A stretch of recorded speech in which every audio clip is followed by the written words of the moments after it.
Bismillahirrahmanirrahim. Innal hamdalillah nahmaduhu wa nasta'inuhu wa nastaghfiruh wa na'udzu billahi min syururi anfusina wa min sayyiati a'malina. Man yahdihillahu fala mudhillalah wa man yudlilhu fala hadiyalah. Wa asyhadu an la ilaha illallah wahdahu la syarikalah wa asyhadu anna Muhammadan 'abduhu wa rasuluh. Amma ba'd. Rabbi syrah li sadri wa yassir li amri wahlul 'uqdatam min lisani yafqahu qawli. Rabbi zidni ilma warzuqni fahma. Allahumma inna nas'aluka ilman nafi'a wa rizqan tayyiba wa amalan mutaqabbala. Assalamualaikum warahmatullahi wabarakatuh.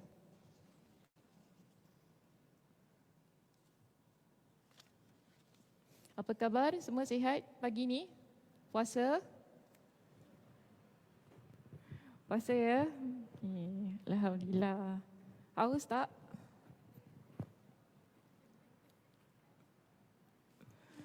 Haus, tekak kering lah.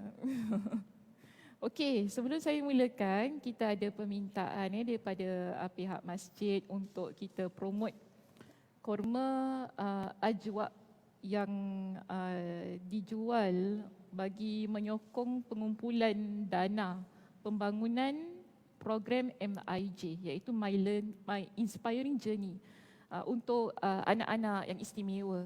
Okay, jadi kalau muslimah-muslimah semua berminat untuk dapatkan, ada booth di luar yang menjual, okay, sekotak harganya $50. Jadi untuk membantu anak-anak ini bagi keperluan mereka. Dua kotak $50.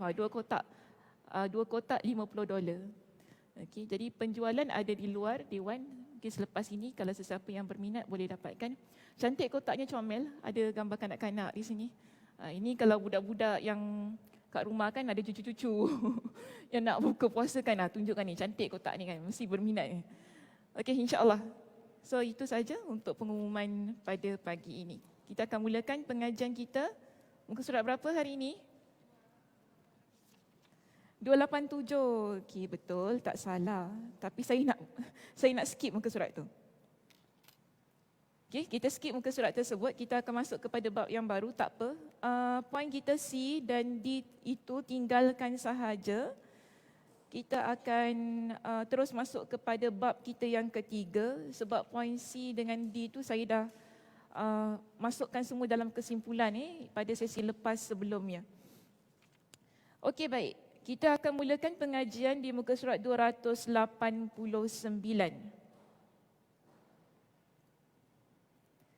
Muka surat 289 bertajuk Ampunan bagi kaum muslimin yang ikut Perang Badar. Perang Badar ni tahu Perang Badar? Tahu. Perang yang keberapa? Peperangan yang pertama. Okey, siapa yang menang? Tentera muslimin. Pertempuran antara muslimin dan musyrikin Makkah. Okay, pertempuran antara kaum muslimin, tentera muslimin dan musyrikin Makkah.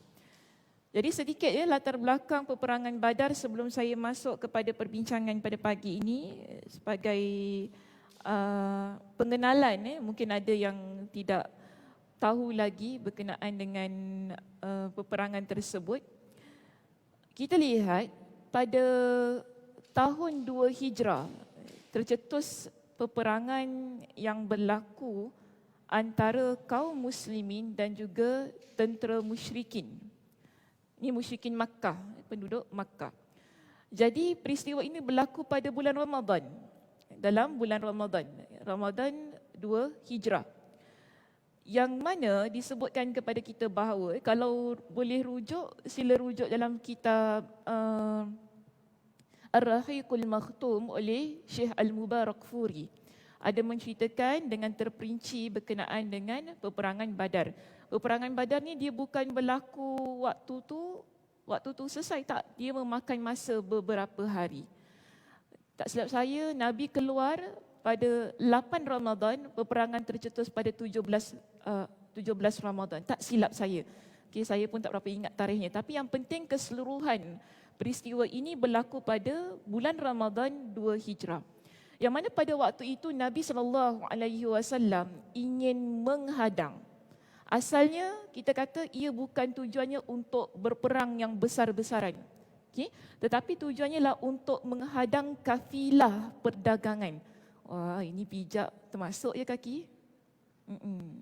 Apa rasanya duduk kafe baru? Sedap. Itulah pijak termasuk. Dah Ustazah?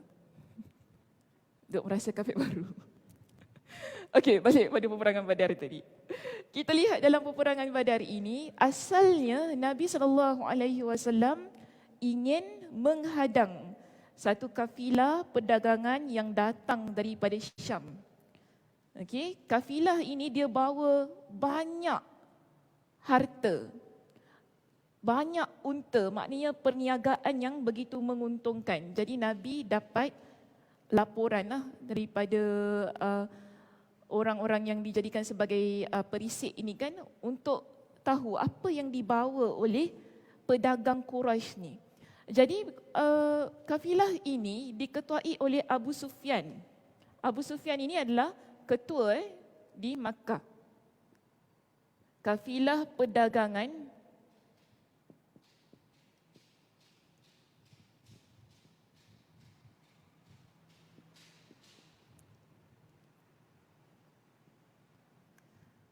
diketuai oleh Abu Sufyan. Nabi SAW pada waktu itu Nabi keluar.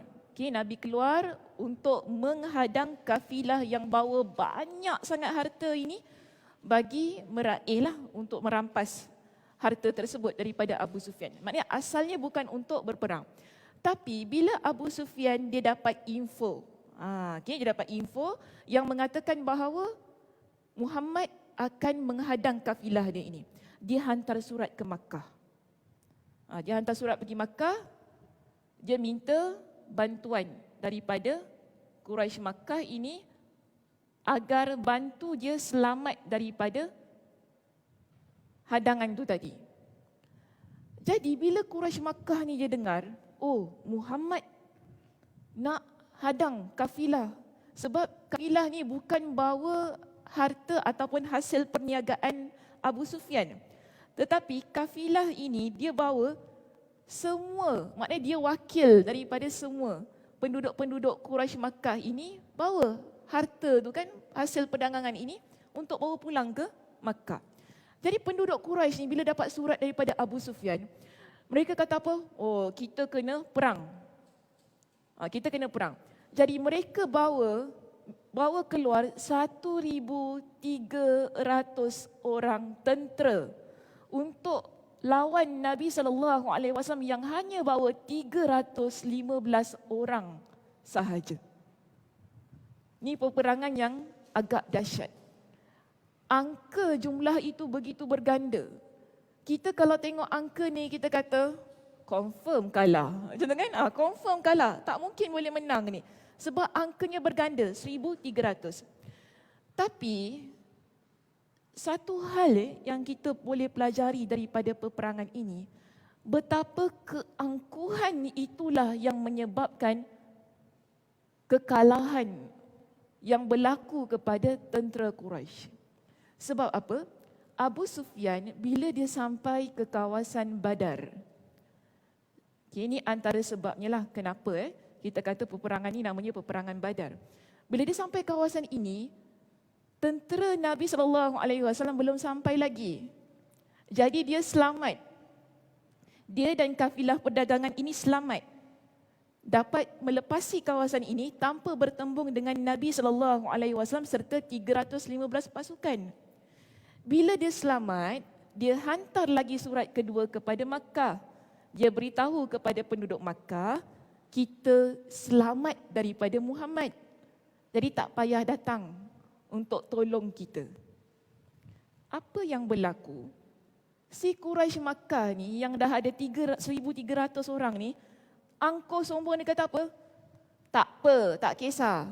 Okey, ni dah terlepaslah. kita nak perang, kita perang. Kita ambil peluang ni untuk musnahkan Muhammad dan tentera dia. Kita ramai, nak takut apa? Kita mesti menang punya. Ni ayat yang mereka gunakan.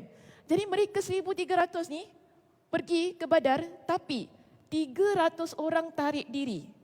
Okey? Menjadikan jumlahnya 1,000 orang sahaja.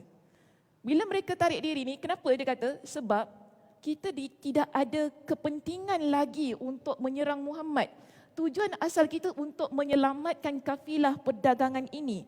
Okey, tidak dengan tujuan lain. Jadi 300 orang ni tarik diri. Tarik diri nak keluar daripada kumpulan ni lah. Walaupun ada kecaman yang pelbagai. Kan kata, oh penakut lah, apa semua kan kepada 300 orang ni. Tapi diorang tak kisah. Kita tarik diri. Okay, mereka balik pulang ke Makkah. Jadi tinggal 1,000 ni pergi berperang dengan 315. Sampai di Badar. Okay. Kafilah, maksud saya tentera di kalangan Makkah Quraisy ini, mereka berpesta di tempat itu. Untuk menunjukkan bahawa kita ada kekuatan.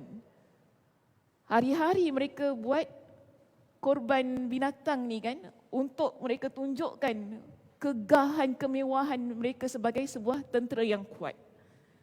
Nabi SAW pada waktu itu sudah dalam perjalanan kan. Jadi dia pun dah sampai kat tempat tu. Orang kata, kalau menyeluk pekasam, sila sambung. Biar sampai ke pangkal lengan. Macam gitu kan. Ini namanya tentera muslimin berani. Okey, kita berani. Tak apalah. Kalau perang sebab apa? Allah Subhanahu Wa Taala telah berikan keizinan untuk berperang dan ini adalah peperangan yang pertama. Kalau kita tarik diri daripada peperangan ini ataupun daripada kita panggil peristiwa ini, makin jatuh harga diri tentera muslimin. Musyrikin Makkah akan kata, tengok Muhammad penakut. Dia takut dengan kita. Dia nampak kita ramai, kan? Dia 315 orang, kan? Awal-awal dia tarik diri. Tapi Nabi SAW tidak menunjukkan hal yang sedemikian. Nabi tunjukkan kepada Quraisy Makkah ini, kita di kalangan orang Islam kita berani. Kita tak ada nak tarik-tarik diri. Okay? Tak ada macam tu. Jadi Nabi SAW akhirnya bersama dengan musyrikin Makkah bertempur di kawasan Badar ini. Di situ kisahnya panjang, disebutkan berhari-hari berlaku peperangan yang begitu hebat sehingga Nabi SAW siang malam berdoa kepada Allah dan Allah Subhanahu Wa Taala turunkan malaikat untuk membantu tentera muslimin dalam peperangan ini yang menjadi antara sebab mengapa peperangan tersebut dimenangi oleh tentera muslimin. Yang mati 1,000 orang ini, ada yang menyebutkan 950 kerana berlaku penarikan diri yang lain. 70 orang di kalangan musyrikin. Tapi di kalangan kaum muslimin hanya berapa belas? Saya 14 atau 18 yang mati syahid dalam peperangan tersebut.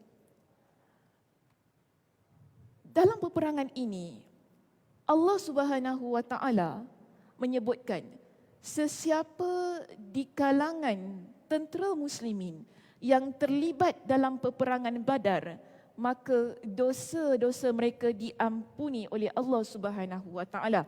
Ini yang kita nak bincangkan. Kalau kita rujuk dalam kitab kita, di situ dinyatakan kepada kita dengan sebuah hadis Nabi SAW. Okey. Pertama sekali diletakkan kepada kita dengan hadis Nabi yang Nabi SAW sebutkan kepada Umar bin Al-Khattab. Nabi kata di situ, "Wa ma yudrika anna Allah tala'a ala ahli Badrin." Tahukah kamu bahawa Allah telah menyaksikan para pejuang perang Badar? Para pejuang perang Badar. Faqala i'malu ma syi'tum faqad ghafartu lakum. Lalu Allah Subhanahu Wa Taala berfirman, lakukanlah apa saja yang kalian suka, kerana sesungguhnya aku telah mengampuni kalian. Persoalan daripada hadis ini, yang dibincangkan oleh Imam Ibnul Qayyim Al-Jauziyah dalam kitab kita ini. Adakah dosa yang diampuni oleh Allah itu dosa mereka yang telah lalu ataupun yang akan datang? Ini yang dibincangkan dalam bab kita di sini. Baik, sebab itu kalau rujuk pada perenggan yang kedua, dia kata, ramai orang yang keliru memahami makna hadis ini. Sebab mereka memahami makna hadis ini secara zahir sahaja. Sehingga mereka menganggap orang-orang yang turut serta dalam perang Badar boleh melakukan dan memilih apa saja yang disukai. Jadi ada orang dia baca hadis ini yang mana Allah kata untuk mereka yang menyertai perang Badar itu tadi, Allah Subhanahu Wa Taala kata buatlah apa sahaja yang mereka nak buat dan Allah akan ampuni mereka. Jadi ada orang bila dia baca hadis ni dia salah faham. Dia kata maknanya orang yang menyertai peperangan Badar ni dia boleh buat apa-apalah, dosa semua boleh buatlah. Jadi Allah Subhanahu Wa Taala ampuni dosa mereka. Itu kalau sekiranya kita memahami hadis itu secara zahirnya, secara tekstualnya. Namun di sini diberikan kepada kita dengan beberapa pendapat berkenaan dengan hadis itu. Sebahagian ulama di antaranya Ibnul Jauzi berpendapat bahawa sabda beliau sallallahu alaihi wasallam, lakukanlah, tidak dimaksudkan untuk menunjukkan perbuatan di masa mendatang. Akan tetapi kata itu ditujukan kepada perbuatan yang telah dilakukan. Dengan demikian, makna hadis ini menjadi perbuatan apapun yang telah kamu lakukan di masa lalu sudah aku ampuni. Jadi di sini pendapat Ibnul Jauzi dia kata apa? Kalau kita baca hadis ini, kemungkinan maksudnya ialah apa-apa yang dilakukan oleh mereka yang menyertai peperangan Badar itu di masa lampaunya, Allah Subhanahu Wa Taala ampuni dosa mereka. Ini pendapat yang pertama. Baik, seterusnya kita lihat muka surat 290. Ibnul Jauzi lantas menjelaskan, ada dua hal yang menunjukkan pengertian ini.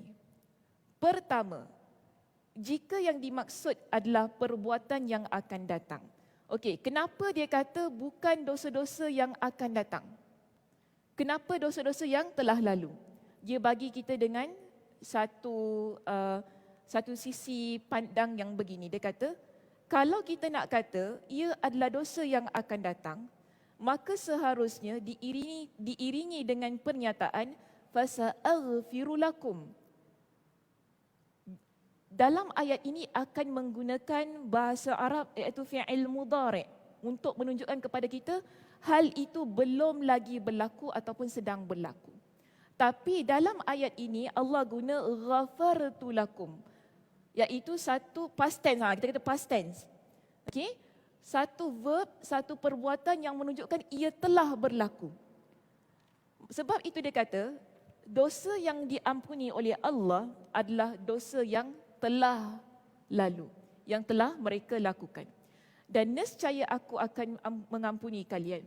Kedua, tanpa adanya pentafsiran tambahan, maka lahiriah hadis ini menunjukkan pembolehan berbuat dosa. Padahal tidak ada yang berpendapat demikian. Maka makna hadis tersebut berdasarkan pendapat ini adalah sesungguhnya aku telah mengampuni dosa-dosamu yang lalu kerana kamu mengikuti perang ini. Senang nak faham? Kita faham untuk pendapat yang pertama macam ni.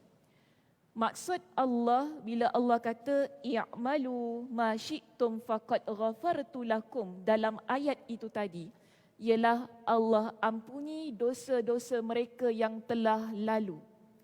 Sebelum mereka menyertai peperangan Badar, setelah mereka menyertai peperangan Badar itu, lalu apa-apa jua dosa yang telah mereka lakukan, Allah Subhanahu Wa Taala ampuni dosa mereka. Ini untuk pendapat yang pertama. Lihat kepada yang kedua. Muka surat 291. Saya tinggalkan perbincangan di bawah itu. Yang penting pegang tadi ya. Okey, pendapat yang pertama tadi. Baik. Kalau kita rujuk pada pandangan yang kedua di sini, muka surat 291. Konteks hadis itu sendiri menolak pendapat tersebut. Konteks hadis ini, kenapa Nabi SAW sebutkan tentang hadis ini, ia berbeza dengan pendapat yang pertama. Sebab dia kata kemunculan hadis ini dilatar belakangi oleh kisah Hatib bin Abi Balta'ah yang membocorkan rahsia Nabi. Sementara perbuatannya itu merupakan dosa yang terjadi setelah peperangan Badar, bukan sebelumnya. Jadi boleh dipastikan bahawa yang dimaksudkan oleh hadis ini ialah dosa yang akan datang. Ada sesiapa kenal Hatib? Biasa dengar nama dia? Tak biasa? Siapa biasa dengar? Kenapa tu? Cik Ya. Ketawa-ketawa kat belakang tu. Cik Ya biasa dengar Cik Ya? Suka dia. Ya sayang, apa dia? Apa Cik Ya?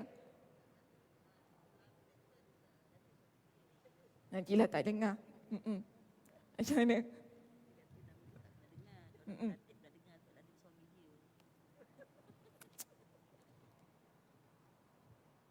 Cuek sikit dia tu. Naughty pula dia main-mainkan saya. Nama suami dia pula. Kan? Sebaik kelakar. Hilang ngantuk kita. Boleh. Ada kena-mengena dengan nama suami dia. Okey, tak apa. Hatib ini, okay, tinggalkan cerita Cik Ya tu. Saya nak ceritakan tentang Hatib ini. Hadis tadi yang kita baca kan di awal bab kita tadi. Sebenarnya Nabi tujukan kepada Hatib ibn Abi Balta'ah. Dia ada buat sesuatu dosa. Maknanya dia mengkhianati Nabi SAW. Okay, dia ada buat. Jadi Hatib ni nama dia. Kalau dalam bahasa Arab kita eja macam ni. Hataba. Hatib ini dia hantar surat kepada musyrikin Makkah. Beritahu kepada musyrikin Makkah Nabi SAW akan menyerang kota Makkah. Peristiwa ini kita panggil sebagai Fathul Makkah. Pembukaan kota Makkah yang berlaku pada 8 Hijrah. Tadi perang Badar berlaku berapa Hijrah? 2 Hijrah. Maknanya Nabi SAW sebutkan tentang hadis itu tadi masanya dah begitu jauh. Okey, sebab tu kalau kita pegang kepada pendapat yang pertama kata Allah ampunkan hanya dosa-dosa orang yang menyertai peperangan Badar yang di masa lalu kan. Itu pendapat pertama. Tapi kalau kita lihat kepada konteks hadis ini ataupun sebab kenapa Nabi SAW sebutkan hadis itu, ia adalah berkenaan dengan Hatib. Dia adalah seseorang yang menyertai peperangan Badar. Okey?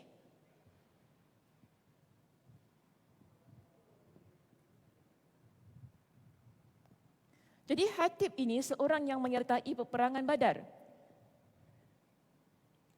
Nabi SAW semasa baginda nak menyerang Makkah ni, Nabi tak cakap dengan sesiapa. Nabi nak buat senyap-senyap. Tapi info tu leak, bocor. Kerana si Hatib ni, dia hantar surat kepada musyrikin Makkah. Allah Subhanahu Wa Taala bagi wahyu kepada Nabi, beritahu ada orang yang leakkan, bocorkan rahsia tu. Jadi Hatib ini dia upah seorang wanita untuk hantar surat pergi ke Makkah. Nabi SAW bila dapat wahyu itu, Nabi hantar Ali. Okay? Nabi hantar Ali untuk kejar wanita ini sampai ke sebuah tempat. Ali tahan wanita tu. Ali kata kepada dia, buat tang surat. Sini surat sini. Saya kata tak, aku tak ada surat. Ali kata apa? kalau engkau tak nak bagi kita surat tu, kita telanjangkan kau kat sini. Perempuan tu takut. Dia takut, dia kata apa? Surat tu ada dekat dalam rambut dia. Jadi Ali kata, okey, kita berpaling, kau keluarkan surat tu. Wanita ni keluarkan surat tu daripada gulungan rambut dia tu kan, dia keluarkan, dia bagi kepada Ali. Ali bawa balik surat itu, tunjuk kepada Nabi. Dalam surat itu tulis daripada Hatib ibn Balta'ah kepada penduduk Makkah bahawa Muhammad akan menyerang Makkah. Nabi SAW panggil Hatib ni. Nabi tanya, "Mahaza?" Nabi kata, "Wahai Hatib, apa kau buat ni? Apa kau buat ni?" Kan? Maksud Nabi, adakah engkau nak mengkhianati aku, mengkhianati kerajaan Islam Madinah dengan memberikan rahsia ini kepada penduduk Makkah? Surat tu belum sampai tau. Kalau sampai, kan? Belum sampai surat tu. Hatib kata kepada Nabi, "Wahai Rasulullah, jangan tergesa-gesa menghukum aku." Dia minta ihsan dengan Nabi. Dia kata, senang saya nak ambil dialog ni macam ni lah. Hatib ini kata kepada Nabi, "Saya ada keluarga di Makkah. Saya tak nak keluarga saya diapa-apakan oleh penduduk Makkah. Saya nak jaga kebajikan keluarga saya. Sebab itu saya hantar surat ini supaya keluarga saya diberikan jaminan keamanan jika sekiranya anda menyerang Makkah." Itu tujuan dia. Dia kata, bukan saya tujuan untuk mengkhianati anda, bukan tujuan saya untuk keluar ataupun murtad daripada agama ini, bukan. Hatib explain begitu kepada Nabi. Umar, bila Umar dengar tu kan, Umar kata kepada Nabi, Umar ni kan garang kan.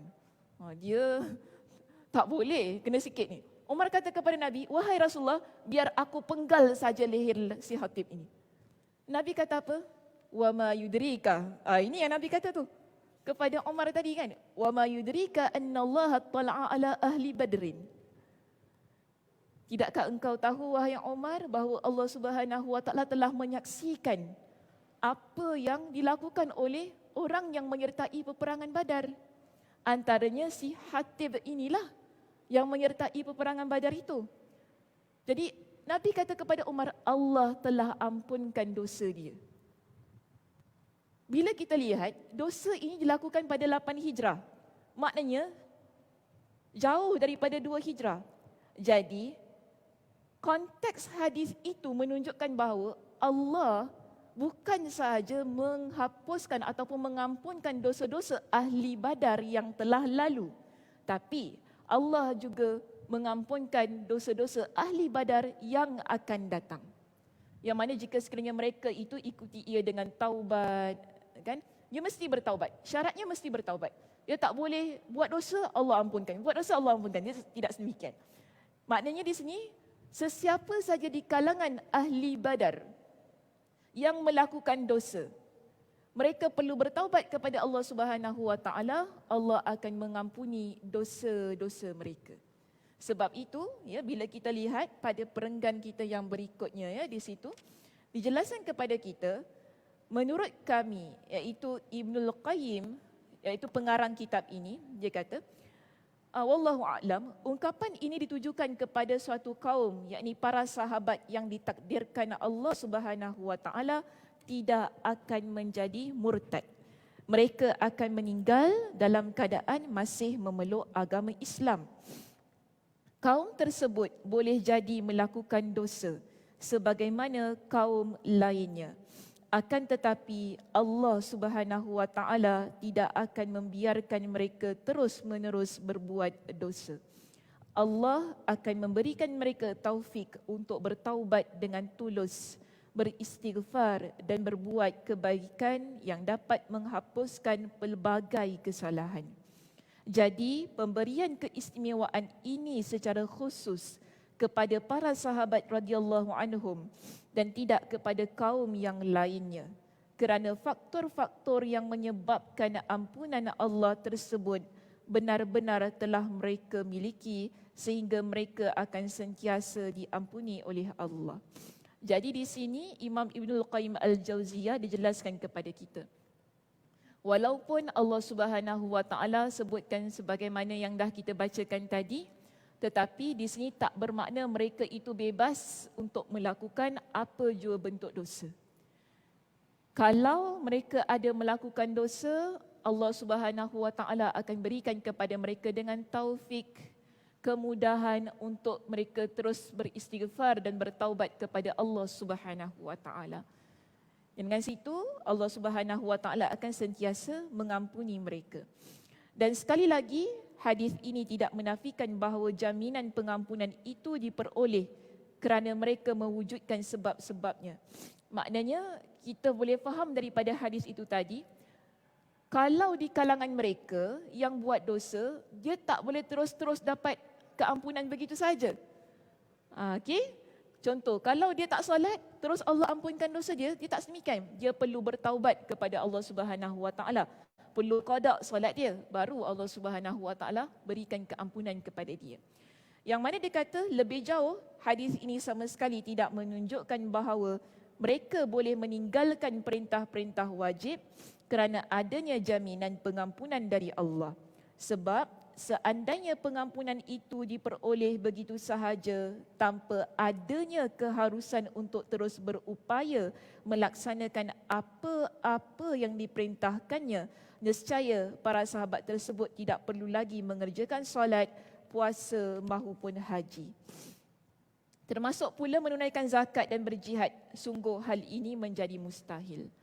Jadi kita faham di sini, kalaulah betul Allah Subhanahu Wa Taala ampuni semua dosa mereka tu, bermakna mereka tak ada lagi kewajipan untuk menunaikan solat, berpuasa, bayar zakat, pergi haji. Bebas dah. Tak perlu lagi mereka buat apa-apa. Tapi kita menyaksikan sepanjang kehidupan para sahabat, tidak ada seorang pun yang dibebaskan daripada semua hal-hal yang wajib. Mereka tetap perlu melaksanakan walaupun mereka menyertai peperangan Badar. Dan ada di kalangan mereka yang melakukan dosa.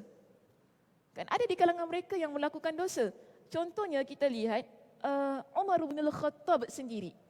Dalam perjanjian Hudaibiyah, sebelum berlakunya perjanjian Hudaibiyah, kan kita ada berlaku di situ umrah. Sepatutnya Nabi SAW menunaikan umrah pada waktu itu. Tapi musyrikin Makkah tak izinkan Nabi bersama dengan kaum muslimin masuk. Umar pada waktu itu dia meragui Nabi SAW. Ini dosa. Kan Umar kata kepada Rasulullah, "Wahai Rasulullah, bukankah kau kata kita nak masuk Mekah? Asal tak masuk pula?" Dia kata gitu kepada Nabi dan dia tanya berulang kali. Sampai dia kata kepada Abu Bakar, "Wahai Abu Bakar, kenapa kita tak dapat masuk Mekah? Sedangkan Nabi kata kita dapat masuk Mekah." Abu Bakar kata kepada Umar, "Kalau tak dapat masuklah wahai Umar. Beristighfarlah." Dia kata, kerana peristiwa itu, aku rasa menyesal. Nampak ya? Umar menyertai peperangan Badar.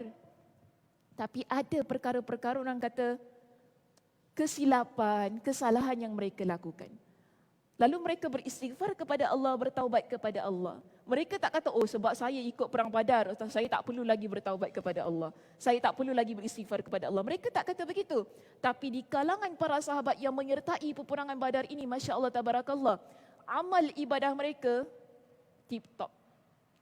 Tidak ada di kalangan mereka, bila dengar hadis Nabi itu mungkin kalau kita lah, kita kalau dengar ni untuk kita, Alhamdulillah ya Allah ampunkan dosa kita. Tak ya kita tarawih, qiyamul lail, senang kita tidur aja macam tu, itu kita.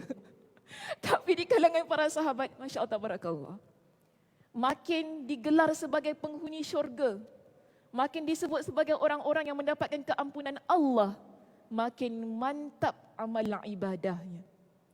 Ini yang kita belajar daripada para sahabat itu. Baik, seterusnya kita lihat pada muka surat yang berikutnya. Selain itu,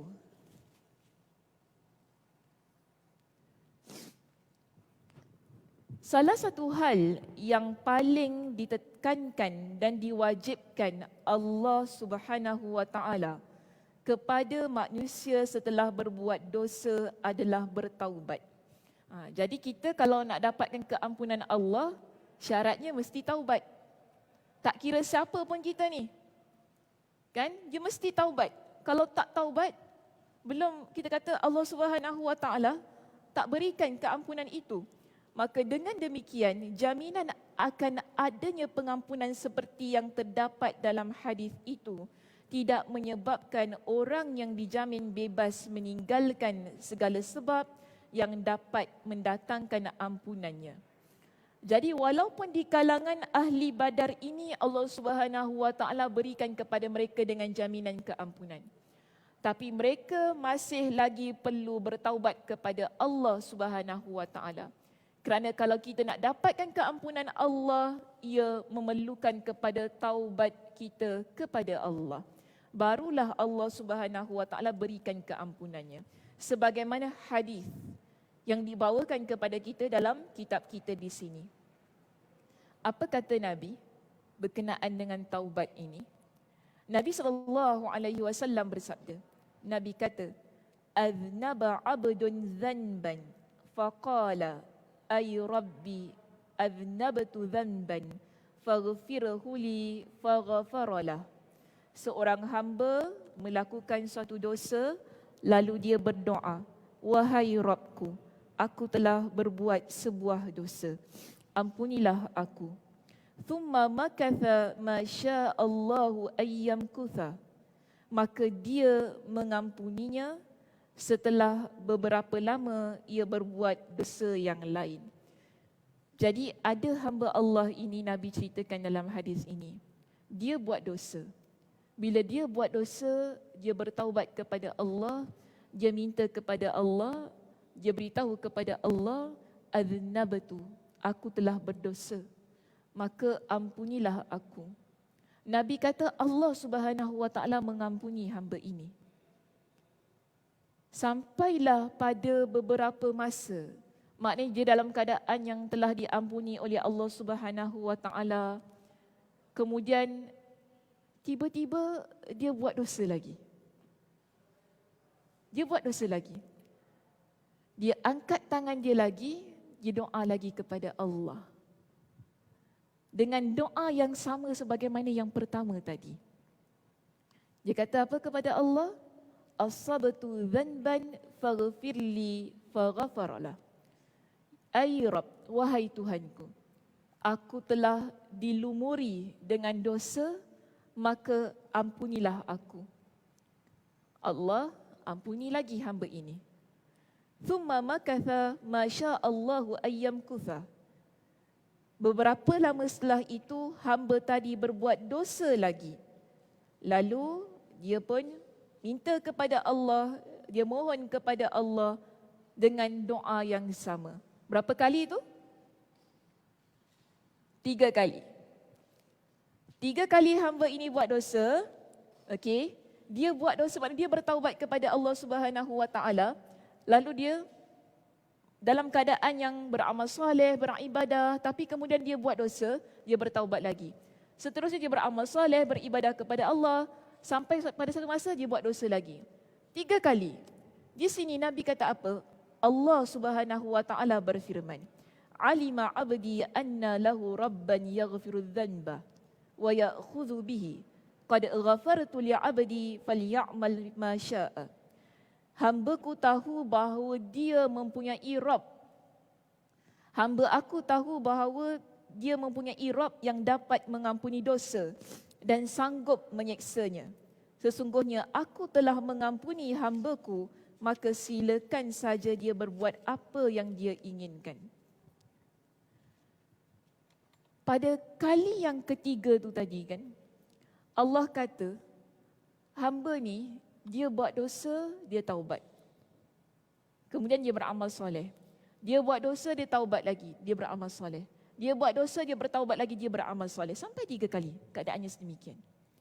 Allah kata, hamba aku ini dia tahu bahawa dia ada Tuhan yang mengampuni. Hamba ini tahu bahawa dia ada Tuhan yang akan mengazab. Maknanya yang mampu untuk meletakkan azab. Sebab itu hamba aku ini, dia sentiasa bertaubat kepada aku.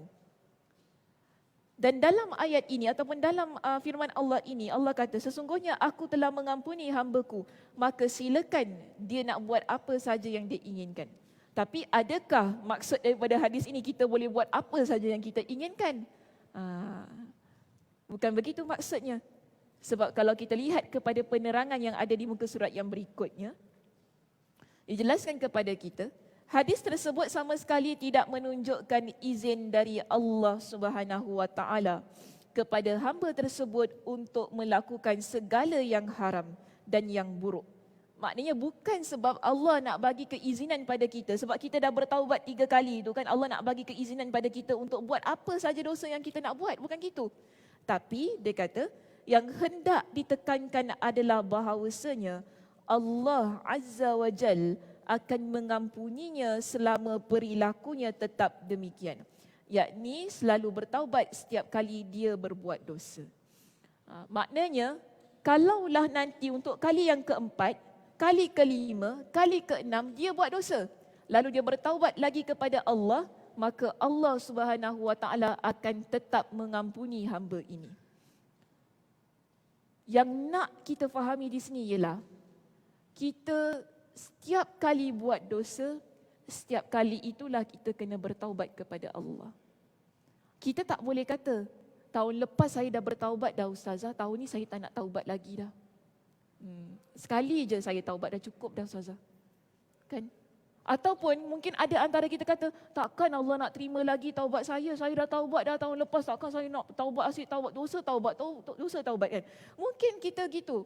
Kita kalau manusia memang gitulah kan. Kita kalau ada orang buat salah dengan kita banyak kali, kita boleh kita boleh maafkan.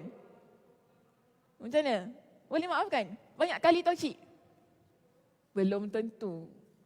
Okay, belum tentu. Kita kata bukan sekali. Ni tadi 3 kali Kalau masuk 4, 5, 6 kali, kita kata apa? Assalamualaikum. Okay. Kalau bahasa kasar, boleh belah. Macam gitu kalau bahasa kasar kan.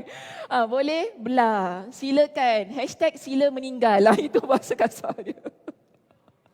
Kalau bahasa lembut, Assalamualaikum. Dia cakap dengan dia. Okay. Jumpa-jumpa Assalamualaikum gitu saja. Sebab kita dah tak boleh dah terima orang ni. Banyak sangat salah dia buat dengan kita. Kita maafkan, dia buat salah lagi. Kita maafkan, dia buat lagi. Tapi Allah tak sama macam kita. Sebab kita makhluk. Allah itu Tuhan. Allah ada sifat yang maha pengampun. Kita buat dosa macam mana sekalipun, bila kita datang menghadap kepada Allah dengan taubat, Allah begitu gembira. Allah begitu suka sangat-sangat. Sampaikan ada sebuah hadis yang diriwayatkan oleh Imam Muslim. Nabi ceritakan bagaimana kegembiraan Allah Subhanahu wa taala bila Allah Subhanahu wa taala dapat ataupun ada hamba yang datang bertaubat kepada dia. Nabi kata Allah Subhanahu wa taala gembira bila ada hamba yang datang bertaubat di hadapan dia, sebagaimana seorang lelaki yang mana memiliki unta dan dia bermusafir dengan untanya pada orang kata tempat yang kering kontang tempat tu. Kemudian kenderaan dia tu yang ada bekal minuman, ada bekal makanan, tiba-tiba hilang. Lelaki ini Nabi berikan satu analogi. Saya ambil macam inilah. Kita sekarang dah boleh masuk JB Dah siapa dah pernah masuk JB dah? Dah pernah, dah masuk JB belum lagi? Okey. Kita selalu dulu kes dulu kan. Orang masuk JB apa? Cik Ia lagi tau. Tak apa, saya tahu. Ni jokes antara diorang lah. Cik Ia dia belum masuk JB Jadi ke nak naik flight Cik Ia? Tak payahlah Cik Ia, cancel je flight tu. Naik je kereta. Susah naik flight. Kita dulu-dulu kan orang kata ada orang-orang Singapura ni kalau masuk JB selalu kereta hilang kan. Biasa dengar kan kes-kes macam tu kan. Kita ambil contoh macam ni Muslimah. Kita ni dah masuk Johor kan. Kita belanja, orang Singapura kalau masuk Johor belanja, orang kata belanja sakan. Macam esok nak raya. Macam tak ada esok lagi. Kan? Padahal esok masih ada tu. Tapi macam tak ada esok lagi. Dia belanja berlori-lori, bertroli-troli dia bawa tu kan. Orang Malaysia kalau tengok Singapura. Orang Singapura. Tahu dah, ni mesti Singapura ni. Dia teroli banyak. Kita bukan tu je, barang pasar semua kan. Kita sibuk belanja. Kalau orang perempuan beli baju, beli tudung, lah. Suka dia. Banyak butik kat sana kan. Masuk butik, satu butik, itu butik masuk. Tak habis-habis. Sampai beli 10 helai baju. Beli banyak tudung kau, beli banyak. Murah, orang kata. Murah, susah murah. Beli. Semua beli. Sampai telekong beli, sampai 5 helai telekong beli. Telekong Siti Khadijah. Mahal telekong. Satu telekong 200 lebih. RM200 lah kan. Tapi mahal. Kita beli banyak-banyak. Kita masukkan dalam kereta kita. Kita pergi makan. Lepas makan kita keluar tengok kereta kita hilang. Apa rasanya? Nangis tak saya tanya? Bedek kalau tak nangis. Mesti nangis. Macam nak gila cari kereta tu kan. Tadi park kat sini mana Yang suami cari sana, isteri cari sana, anak cari ujung. Tak ada lah kereta kita, tak ada. Hilang kereta tu. Kan? Cari. Sampai Nabi kata, sama macam lelaki tu tadi. Dia cari unta dia yang ada makan, ada minuman, sedangkan dia dekat padang pasir yang kering kontang ni, itulah orang kata satu-satunya yang boleh buat dia survive dekat padang pasir itu. Sampai dia kata dia dah berputus asa, dia duduk dekat satu pokok, dia diam termenung dekat pokok tu. Macam kita juga, sampai kita dah tak tahu nak buat apa, dah cari dah satu parking ni. Satu cari tak ada. Kita pun anak beranak duduk kat satu corner ni. Dah penat kan duduklah. Termenung, semua termenung. Tak tahu dah nak buat apa. Kan sebab dah terlampau sedih tu tadi. Nabi kata, tiba-tiba lelaki ini, dia kata tak apalah tidur sekejap sebab penat. Dia rehat kat situ. Dia buka mata dia, unta dia betul-betul dekat depan mata dia. Unta tu betul-betul dekat depan mata dia. Apa rasanya? Suka kan? Gembira kan? Macam tadi anak beranak tu. Dah rehat-rehat tiba-tiba, kereta kita kat depan mata kita, rupanya kat sini kita park. Dia punya gembira kan sampai terpekik-pekik tu. Nabi kata excitednya sampai tersasul-sasul. Lelaki ni kata apa? Ya Allah, aku Tuhan kau, engkau hamba aku. Sampai tersasul macam tu. Ya Allah, aku Tuhan kau. Ya Allah, engkau hamba aku. Ya Allah. Macam tu sampai tersasul gitu. Padahal terbalik ayat tu. Tapi kenapa tersasul? Sebab dia terlampau excited. Dia nampak unta dia tu. Macam kita bila nampak kereta tu, dia punya excited sampai tersasul-sasul. Sampai tak tahu kita cakap benda apa. Nabi kata, kita gembira macam tu kan? Begitulah Allah Subhanahu Wa Taala. Begitulah kegembiraan Allah Subhanahu Wa Taala bila ada hamba yang datang di hadapan Allah, angkat tangan berdoa kepada Allah, mengaku dosanya di hadapan Allah, minta ampun kepada Allah. Allah cinta, Allah gembira, Allah sayang kepada orang yang bertaubat kepada Dia. Itu Allah, Tuhan kita. Allah tak check background kita ni macam mana. Awak kat long kawasan, aku tak terima taubat kau. Kau buat apa? Kau halau mak kau. Tak ada, Allah tak begitu. Allah tak check kalau kita buka file. Kan kalau kita dulu dia buat apa Tak ya. Tak boleh ni, tak boleh. Itu kita. Kita akan hashtag throwback dosa orang, fikir dia dulu buat apa, dia buat itu. Tapi Allah, kita datang dalam keadaan yang mengaku dosa-dosa kita. Allah buka tangan, Allah terima taubat kita.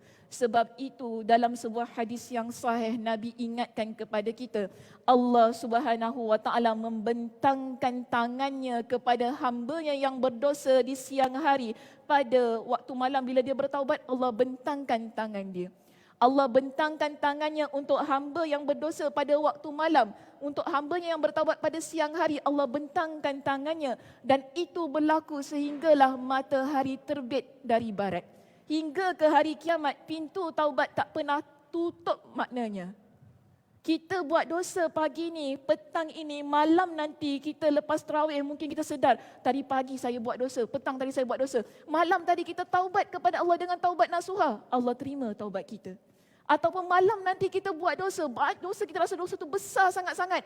Esoknya kita sedar, ya Allah, aku buat dosa ya Allah. Kita taubat kepada Allah, Allah tak say no pada taubat kita. Allah bentangkan tangannya, Allah terima taubat kita. Dalil itu menunjukkan tidak ada orang yang terhalang daripada taubat. Sesiapa yang berdosa, Allah Subhanahu wa taala tak pernah Allah kata, dosa engkau aku tak terima. Sebab itu kalau kita rujuk dalam hadis yang lain ya, ada 3 keadaan yang Nabi SAW sebutkan.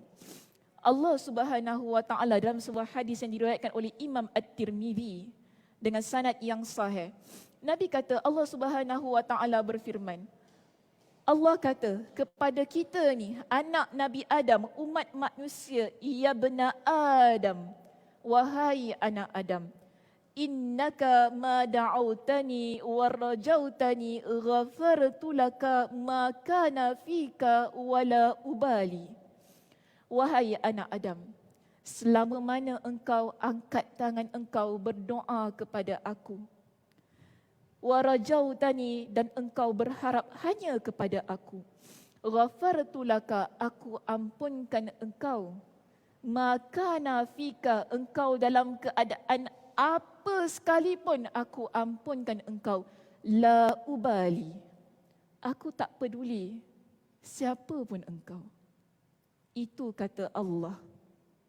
Kemudian Allah kata, ya bena Adam, wahai anak Adam, lau balaghat dhunubuka ananas sama, kalau dosa engkau tinggi sampai ke langit sekalipun, thumma astaghfartani, kemudian engkau datang minta ampun kepada aku, ghafartu laka wala ubali, aku akan berikan keampunan aku kepada engkau, wala ubali, Allah kata, aku tak peduli. Kalaupun dosa engkau tu menggunung tinggi sampai ke langit, aku tak peduli. Dengan syarat kau minta ampun kepada aku akan ampunkan engkau. Allah kata lagi dalam hadis qudsi ini, Allah kata, ya bena Adam, innaka law ataitani biqurabil ardi khataya. Wahai anak Adam, jika sekiranya kau datang kepada aku dengan dosa sepenuh bumi, thumma laqitani la usyriku bi syai'a, kemudian kau datang kepada aku dalam keadaan sedemikian, yang mana kau jumpa aku dalam keadaan yang tidak mensyirikkan aku dengan sesuatu apapun, la ataituka biqurabiha maghfirah, akan aku datangkan kepada engkau dengan sepenuh bumi itu keampunan daripada aku. Kita lihat ada 3 keadaan itu tadi yang Nabi SAW sebutkan dalam hadis tersebut. Nabi kata, Allah ingatkan kepada kita, jangan berputus asa dengan Allah. Kita kalau jadi orang yang buat dosa, ada melakukan maksiat, jangan kita meragui tentang keampunan Allah Subhanahu wa taala. Secara jelas Allah sebutkan tadi dalam hadisnya, yang mana Allah kata, kalau kita ni dalam keadaan apa pun kita ni datang minta ampun kepada Allah, Allah tak peduli, Allah akan ampunkan kita. Yang penting kita doa kepada Allah, kita mengharap kepada Allah, itu yang pertama. Yang kedua tadi Nabi kata, Allah Subhanahu wa taala ingatkan kepada kita, Allah tak peduli kalau dosa kita setinggi langit sekalipun. Yang penting kita minta ampun kepada Allah, Allah ampunkan kita. Ketiga, Nabi SAW ingatkan kepada kita, kalaupun dosa kita sepenuh bumi, dalam keadaan kita tidak mensyirikkan Allah Subhanahu wa taala, kita datang minta ampun kepada Allah, Allah akan datang kepada kita. Maknanya Allah sambut taubat kita itu tadi dengan keampunan yang sepenuh bumi itu juga. Maknanya tidak ada, orang kata, satu keadaan yang seharusnya menjadikan kita muslimah-muslimah yang berputus asa dari rahmat Allah. Allah itu Maha Pengasih, Maha Penyayang. Rahmatnya begitu luas sehingga Allah Subhanahu wa taala tidak pernah mengira siapa kita. Yang penting kita ikhlas bertaubat kepada Allah Subhanahu wa taala. Syarat taubat ada berapa? Saya tanya.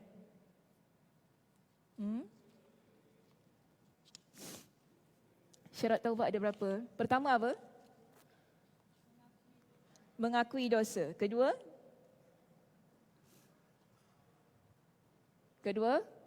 Menyesal. Ketiga?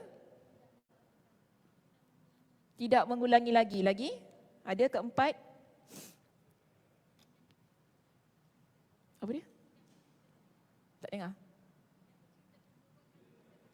Tidak Allah. Tidak menceritakan keburukan. Okey, kita lihat sini. Sebelum kita bersurai, ya.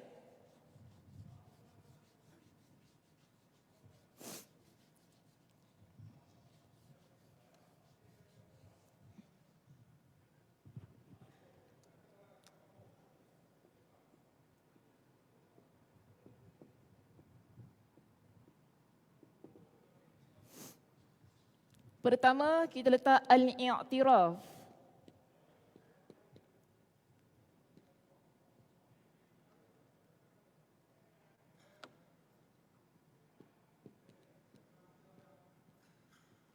Maknanya kita mengakui dosa-dosa kita. Okey. Kedua, an-nadam. Menyesal. Ketiga, al-iqla'.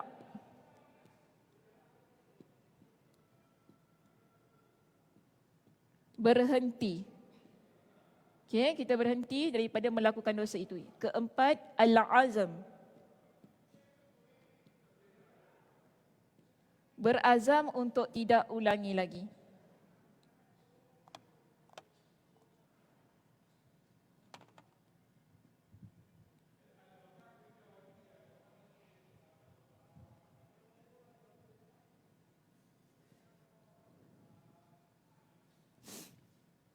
Ada empat ini empat yang utama, ya. Al-i'tiraf maknanya kita mengakui dosa-dosa yang kita lakukan. Bila kita ni dah melakukan dosa, kita nak bertaubat kepada Allah Subhanahu wa taala. Empat perkara yang utama ini pastikan, ya, ada pada diri kita. Pertama, kita menyesal. Okey, kita mengakui dosa-dosa kita. Okey, kedua ialah kita menyesal. Sebab kalau kita tak mengakui, tiba-tiba menyesal pun susah juga. Ada orang yang menyesal tapi dia tak mengaku. Kan, memanglah saya menyesal tapi okey je aku buat dosa tu kan. Ada orang gitu. Maknanya di sini kita kena mengakui, ya, saya buat dosa, saya berdosa kepada Allah Subhanahu wa taala dan saya menyesal dengan dosa-dosa saya. Seterusnya yang ketiga ialah al-iqla', berhenti. Ini pun penting juga. Kalau sekiranya dia mengakui dosanya, dia menyesal tapi dia tak nak berhenti, tak boleh. Itu akan menyebabkan dia buat lagi dosanya, kan? Seterusnya yang keempat, berazam, tidak ulangi. Keazaman ini mesti ada, dalam diri kita. Saya berazam tidak mahu ulangi. Saya dah berhenti dah. Tapi saya ada satu keazaman yang kuat untuk tidak lagi mengulangi perbuatan tersebut. Okey, saya tambah nombor 5 di sini ialah amal soleh.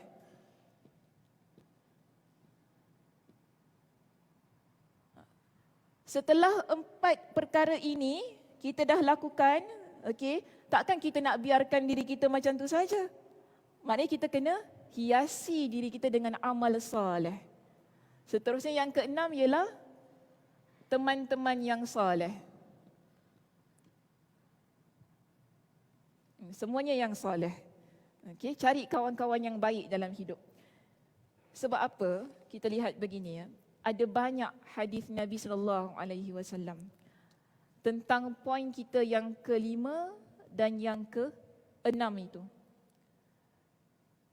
Orang yang dia berdosa, dia buat satu perkara yang buruk, dia ikuti dengan amal kebaikan. Dalam hadis yang diriwayatkan oleh Imam At-Tirmizi, Nabi SAW bersabda, Nabi kata apa? Ittaqillaha haitsuma kunt. Bertakwalah engkau kepada Allah. Watsbi'is sayyi'atal hasanata tamhuha. Ikutilah perbuatan buruk kalian dengan perbuatan yang baik. Perbuatan yang baik itu ia akan menghapuskan perbuatan kita yang buruk. Sebab itu penting amal soleh kita. Ya, kita dah bertaubat kepada Allah, so what's next? Kita nak buat apa? Tingkatkan amal ibadah kita. Perbanyakkan amalan ibadah kita. Okay? Perbuatan-perbuatan baik kita. Yang jahat-jahat tu, yang tak baik tu kan, kita tinggalkan. Tinggalkan terus, jangan kita buat. Jadi kita letakkan kita pada satu tempat yang mana dikelilingi oleh perkara-perkara yang baik. Jangan masukkan diri kita pada tempat-tempat yang tidak baik. Kalau kita dikelilingi dengan hal-hal yang baik, itulah yang akan buat kita nak sentiasa terus menjadi baik. Sebab itu, Nabi ingatkan juga kepada kita, amalan ini kenapa dia penting? Nabi kata, as-salawatul khams wal jum'ah ila as-salawatul khams wa salawatul khams wal as-salawatul khams wal jum'atu ila al-jum'ati wa ramadanu ila ramadan mukaffaratun ma bainahunna izajtanabal kaba'ir. Salat 5 waktu, daripada satu salat 5 waktu ke satu salat 5 waktu, kemudian hari Jumaat pada hari Jumaat yang berikutnya, bulan Ramadan pada bulan Ramadan yang berikutnya, antara perkara itu kan, ianya adalah penghapusan dosa selama mana kita ni tidak melakukan perbuatan dosa besar. Kita buat dosa-dosa kecil ni biasa. Benda-benda kecil-kecil ni biasa dalam hidup. Kita tak kata, saya bersih daripada dosa. Ada orang nak mengaku gitu? Jangan. Tak ada. Kita semua ada dosa yang kita buat. Jadi kalau seseorang, dia jaga solat 5 waktunya. So daripada satu solat 5 waktu kepada satu solat 5 waktu, dia mungkin ada buat dosa kecil. Lalu dia beristighfar kan, bila masuk pada solat 5 waktu yang satu, dia doa kepada Allah, mohon ampun kepada Allah. Di situ ada bentuk keampunan, Allah Subhanahu Wa Taala berikan kepada dia. Sama juga, contoh kita bertemu satu Ramadan dengan satu Ramadan yang lain. Tahun lepas kita jumpa dengan bulan Ramadan. Tahun ini alhamdulillah kita bertemu dengan bulan Ramadan. Pertemuan kita dengan bulan Ramadan ini, Nabi kata selama mana antaranya kita tak buat perkara-perkara dosa besar. Ianya boleh menghapuskan dosa-dosa kita. Kerana apa? Bulan Ramadan adalah bulan keampunan. Yang mana kita dah bincangkan pada minggu lepas, Allah Subhanahu Wa Taala berikan keampunan yang melimpah ruah kepada hamba-Nya pada bulan ini. Yang kita ingin kejarkan, yang kita inginkan daripada Allah Subhanahu Wa Taala. Jadi ini pentingnya yang kita panggil sebagai amal soleh dalam sebuah kehidupan. Sebab tu bila orang yang dia dah bertaubat, dia dah mengaku, dia dah menyesal, dah berhenti, berazam tak nak buat lagi dah. Dia mesti pastikan hidup dia dihiasi dengan amal soleh. Seterusnya, kawan-kawan yang baik. Okay, kawan-kawan yang baik ni amat penting. Kita ubah surroundings kita tu. Kalau kita tahu persekitaran kita ataupun kawan kita yang ini, yang kita kawan dengan dia, boleh menyebabkan kita ulangi lagi perbuatan tu tadi kan.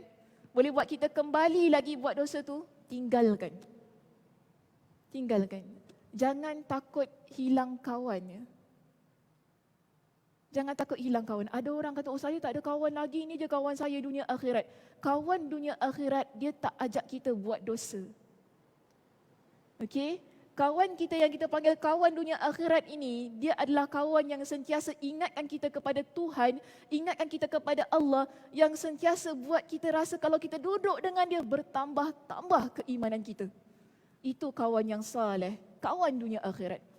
Tapi kalau kawan itu, bila kita jumpa dia, setiap kali kita jumpa dia, dia buat kita buat dosa tu lagi. Kan dia buat kita ulang, alamak hari tu dah taubat tak nak buat lagi, aku duduk dengan Sakinah buat lagi kau. Macam itu kan. Keadaan dia, tak boleh ni, aku kalau jumpa dia mesti buat lagi dosa ni, alamak. Dia triggered kan.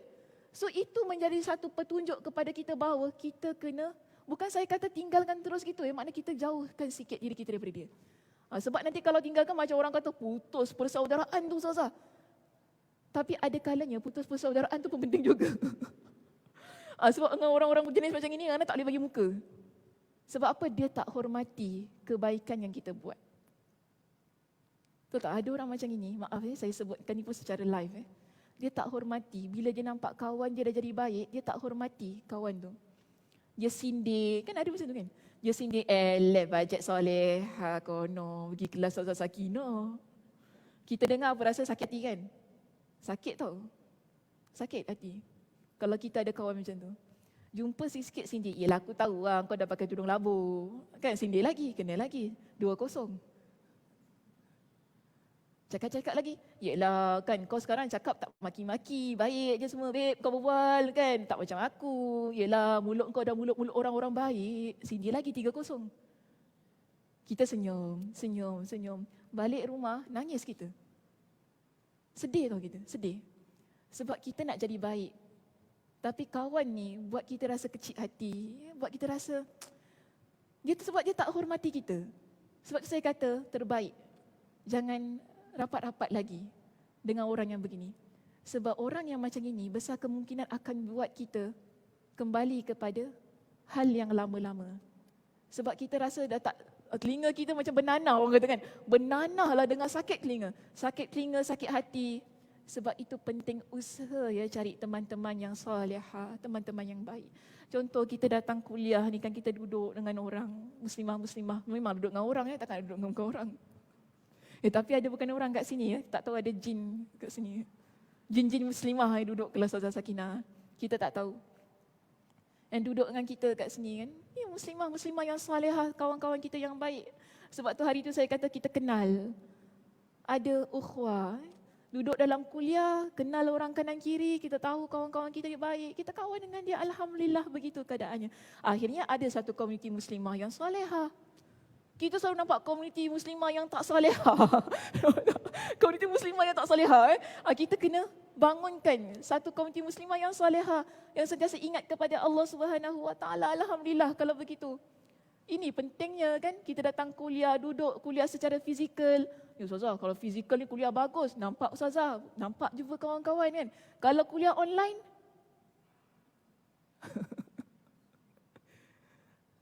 tidur. Kuliah online tidur Ustazah. Ustazah cakap tiba-tiba, dah keluar lagu Darul Ghufran last tu. Tak nampak dah, tiba-tiba dah habis dah. Allah, habis dah. Jadi ini antara tujuannya kenapa kita berkumpul di rumah Allah. Kita berkumpul di rumah Allah, jumpa muslimah-muslimah yang kita kasihi ini semua untuk membentuk satu komuniti muslimah yang salihah, yang menjadi teman kita, yang menjadi saksi kita di akhirat kelak sebagai seseorang insan yang menyaksikan amal soleh kita. Sebab tu jangan benci sangat dengan orang baik ni. Ni kan kadang-kadang kita ni selalu tak suka kawan-kawan kita kalau yang solehah tak suka kita. Alah tak sukalah dia, sikit-sikit cakap pasal agama, sikit dosa, sikit pahala, sikit syurga neraka. Nyampak tak suka. Ada orang macam tu pula Tapi kita pun agak-agak lah berbual, betul tak? Kalau dalam kuliah memang okey kan cakap macam tu kan. Tapi janganlah tengah-tengah minum dekat coffee bean kau cakap pasal neraka, orang mesti bingit kan. Kita pun agak-agak, saya dengan kawan-kawan saya pun tak gitu. Kita duduk-duduk pun tak ada cerita pasal kuliah, dosa pahala tak ada. Kita cerita pasal biasa je kan. Tak ada orang kata tiba-tiba duduk, Allah Subhanahu Wa Taala berfirman. Saya pun bingit kan. Sakinah kau tahu hadis Nabi. Saya pun dah muka krik. Alamak, tadi baru cakap pasal hadis Nabi ni, kali ni duduk cakap pasal hadis Nabi lagi. Ya Allah ya Tuhanku. Sakit kepala kita tadi kan, kita dah bincang berulang tiba-tiba duduk kawan-kawan kita ingatkan nak release tu kan. Tiba-tiba kau tahu tadi aku belajar hadis Nabi. Okey. Akhirnya saya pun KO kita. So agak-agak lah ya kita kan. Kalau tak kena tempatnya janganlah. Jangan kita. Contoh nanti kalau jumpa hari raya kan, jangan tiba-tiba keluar dalil Nabi, hadis Nabi semua jangan. Itu yang menyebabkan orang tak suka jumpa kita. Kan tiba-tiba dah ramai-ramai duduk. Ni, cik nak baca ni hadis Nabi, hari tu belajar dengan Ustaz Sakinah. Dengar ni baik-baik. Budak tu terkebir-kebir, Allah, dah start je. Tak tahu tu orang ngumpat kita kat WhatsApp. Kan budak-budak ni suka ngumpat kat WhatsApp ni. Tak tahu korang pun dia ambil gambar kita, dia letak kita dekat Facebook ke dekat IG dia. Makcik aku dah mula start. Dia letak macam tu kan. So kita pun agak-agak lah ya. Dalam keadaan kita tu orang kata nak menyampaikan kebaikan, situasi-situasi juga perlu dipertimbangkan. Mana tempat yang sesuai, mana keadaan-keadaan yang sesuai untuk kita letakkanlah diri kita ni ataupun percakapan-percakapan kita. Okey muslimah, itu sahaja perbincangan kita untuk pagi ini. Wallahu a'lam bissawab. Yang bawah tu tak apa ya, tinggalkan saja. Maknanya kita dah rangkumi tadi semua dalam saya punya penutup yang last tadi berkenaan dengan hadis-hadis Nabi sallallahu alaihi wasallam tentang taubat kepada Allah Subhanahu wa taala. Saya dah masukkan semua ya perbincangannya dalam hadis-hadis tambahan tadi. Okey, itu sahaja. Terima kasih di atas perhatiannya. Mudah-mudahan Allah Subhanahu wa taala memberkati pertemuan kita dan mudah-mudahan Allah Subhanahu wa taala memberikan kepada kita dengan kesihatan, kelapangan masa untuk kita bertemu pada minggu hadapan. Minggu hadapan last kuliah kita. Jangan tak datang. Nanti tak jumpa saudara sebulan lama. Nanti mesej lah, rindu Ustazah, kan kena datang kuliah kita minggu depan last. Okey, saya tutup dengan tasbih kafarah. Subhanakallahumma wa bihamdika asyhadu an la ilaha illa anta astaghfiruka wa atubu ilaik. Assalamualaikum warahmatullahi wabarakatuh.